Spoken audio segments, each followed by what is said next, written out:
तो दोस्तों, गोवर्धन पूजा के दिन आप लोगों को इस टूटी हुई झाड़ू वाला उपाय को जरूर करना है। बहुत सारे लोग होंगे जिन लोगों ने इस उपाय को ना किया हो, मतलब पूरा साल निकल गया, उन्होंने किसी भी दिन इस टूटी हुई झाड़ू वाला उपाय को ना किया हो। पर दोस्तों, आपके पास एक आखिरी मौका बचा हुआ है जो कि गोवर्धन पूजा के दिन है। इस दिन आप लोगों को इस वाले उपाय को जरूर कर लेना है। भले ही आपने पूरे महीने भर इस उपाय को ना किया हो, पर अगर आपने इस मूरी भी जा रहे और इस मूरी भी जा रहे की जरूर कर लेना है। समझ में दो सारा नाम ना किया हो, बड़ी बुरी जरूर कर लेना है उनकी। आप कार्तिक महीने के गोवर्धन पूजा के दिन अगर इस वाले उपाय को कर लिया तो आपको इस उपाय को करने का वह फल मिलेगा जिसकी आपने कभी कल्पना भी नहीं करी होगी। इसीलिए आप लोग इस वाले उपाय को एक बार जरूर कर लेना है ताकि आप लोगों के हाथ से यह मौका ना जा सके और आपको इस उपाय को करने का फल मिलेगा। दोस्तों, ये उपाय पंडित जी ने अपनी अभी की ही श्री शिव महापुराण की कथा में बताया है। जिस उपाय को आज हम आपको बहुत अच्छे से समझाने वाले हैं, इस वीडियो को काम करते हैं, वो देखने के बाद उपाय को समझने के लिए आपको कोई और वीडियो को देखने की जरूरत नहीं पड़ेगी। तो चलिए दोस्तों, उपाय को शुरू करते हैं। देखिए, ये इस कार्तिक महीने की गोवर्धन पूजा के दिन ये इतना खास होता है, इतना महत्वपूर्ण होता है। देखा गया है कभी कभी बड़े बड़े पूजा पाठ अनुष्ठान से जो मनोकामना पूर्ण नहीं होते, वहां कार्तिक महीने की गोवर्धन पूजा के दिन एक छोटे से उपाय करने से ही आपकी मनोकामना पूर्ण हो जाती है। और बहुत सारे लोगों ने इस उपाय को किया भी है और उनको इस उपाय के दिन में कहा कि दर्शन की को करने का फल भी जरूर मिला है। अगर आप लोग भी इस उपाय को करना चाहते हैं तो आप इस उपाय को पहले अच्छे से समझ लेना, सुन लेना, उसके बाद करना। आपको इस उपाय का फल जरूर मिलेगा। और इस उपाय को कर लेने से आपके घर में चाहे किसी भी प्रकार की दुख और समस्या क्यों ना चल रही हो, आपको उसका कारण भी नहीं पता है कि भाई ये समस्या किस कारण से चल रही है, उसका कुछ भी कारण हो सकता है। जैसे पितृ दोष हो सकता है या किसी भी तरह का मंगल दोष भी हो सकता है। तो इस दिन आप लोगों को ये वाला उपाय कर लेना है। ये एक ऐसा उपाय है जिस उपाय को अगर किसी विशेष दिन पर किया जाए तो भाई उस विशेष दिन का जो है वो तो हमें मिलता ही मिलता है। पर हमने उस दिन पर इस उपाय को किया है तो हमें उससे भी बड़ा फल मिलता है और फल बहुत जल्दी मिलता है, क्योंकि आप इस उपाय को बहुत ही बड़े और विशेष दिन पर कर रहे हो। तो चलिए अब उपाय के बारे में बात करते हैं, लेकिन उससे पहले आप लोगों को ये जानना आवश्यक है कि आखिर यह उपाय किस समय करना है, किसको करना है और कैसे करना है। तो चलिए हम आगे आपको वीडियो में एक एक करके बता देते हैं। लेकिन उससे पहले अगर आप लोग हमारे चैनल पर पहली बार आए हैं या फिर मेरी आवाज आज पहली बार सुन रहे हैं तो हमारे चैनल को सब्सक्राइब जरूर कर लेना और इस सबसे प्रतापकारी वीडियो को लाइक करके कमेंट बॉक्स में श्री शिवाय नमस्तुभय ओम नमः शिवाय जरूर टाइप कर देना।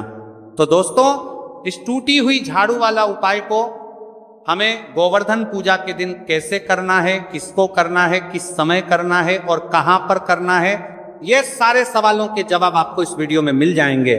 और जो ये वीडियो देखेगा भाई, उसको टूटी हुई झाड़ू वाला उपाय जरूर करना चाहिए, क्योंकि इस दिन काला तिल का भी बहुत ही बड़ा और विशेष महत्व होता है। और जब बात आ जाए टूटी हुई झाड़ू वाला उपाय की तो कुतरा तिल करते, ये सोने पर सुहागा वाली बात हो जाती है और ये बहुत ही बड़ा उपाय होता है। अब दोस्तों, इस टूटी हुई झाड़ू उपाय को आखिर करना किसको है, सबसे पहले हम लोग वो बात जान लेते हैं। तो देखो, घर की जो बड़ी माताएं बहनें होती हैं, उन माताओं बहनों में से कोई भी एक बड़ी माता बहन इस वाले उपाय को कर सकती है। और दोस्तों, अगर आप चाहे तो अपने घर में से सभी सदस्यों को भी इस उपाय को करवा सकते हैं। अगर किसी व्यक्ति की खुद की कोई मनोकामना है, खुद की कोई दुख और परेशानी है जो कि वह अपने लिए ही करना चाहता है इस वाले उपाय को, तो वह खुद अपने लिए भी कर सकता है। बाकी अगर कोई घर में से ऐसा है जो कि अपने पूरे घर परिवार की सुख और शांति के लिए ये वाला उपाय करना चाहता है तो भाई वो भी कर सकता है, उसमें भी कोई दिक्कत वाली बात नहीं है। कहने का मतलब यह है कि इस उपाय को हर एक सदस्य भी कर सकता है और पूरे घर परिवार के सदस्य के लिए घर की बड़ी माताओं बहनों में से कोई एक माता बहन भी कर सकती है। माताएं बहनें अगर घर में उपस्थित ना हो या वो ये वाला उपाय ना कर पा रही हो तो फिर घर का कोई बड़ा सदस्य भी इस टूटी हुई झाड़ू वाला उपाय को कर सकता है, चाहे फिर वह पुरुष ही क्यों ना हो, उसमें कोई भी दिक्कत वाली बात नहीं है। वह ये कर पा रही है। उसके बाद में दोस्तों जो अगला प्रश्न निकल कर आता है वह ये आता है इस उपाय को लेकर के, आखिर इस उपाय को हमें किस समय करना है, सुबह के समय करना है कि शाम के समय करना है?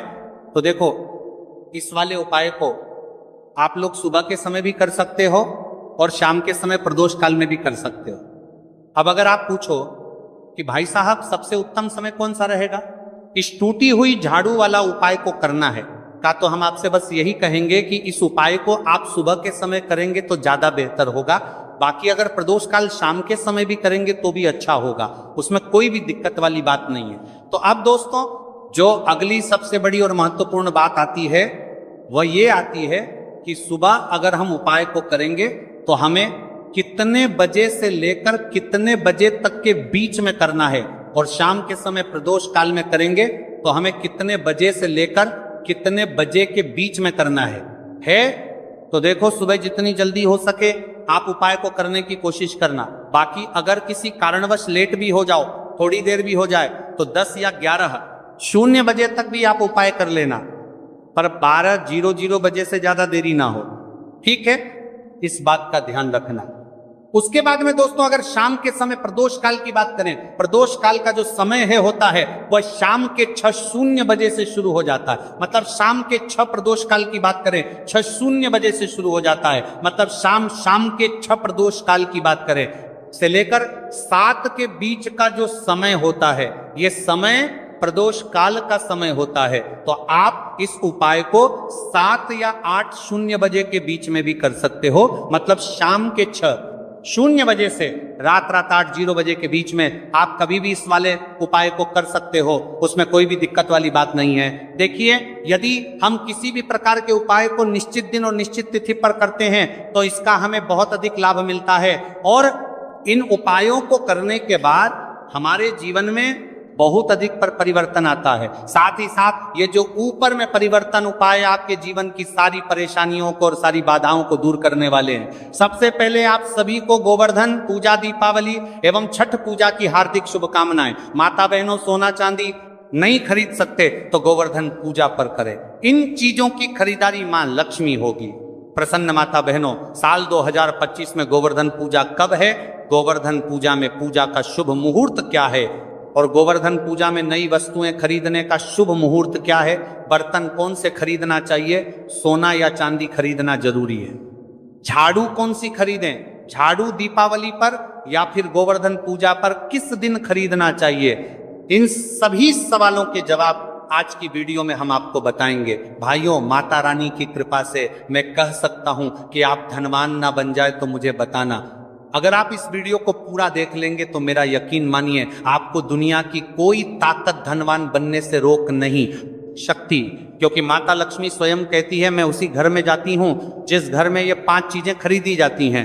यानी कि गोवर्धन पूजा पर आप 5 चीज खरीद कर जरूर ले आए, आपकी किस्मत बदल जाएगी, आपके जीवन से गरीबी हमेशा के लिए नष्ट हो जाएगी, आपके जीवन से कारिद बादल की जाए, आपके जीवन से कारिद बादल की जाए, जीवन से 5 के साथ धमता के अंतर खरीद करके में सुख समृद्धि की प्राप्ति होगी, धन दौलत की प्राप्ति होगी। माताएं बहनें, कुछ लोग यहाँ पर ऐसे भी होंगे जो इस वीडियो को बीच में ही छोड़ देंगे।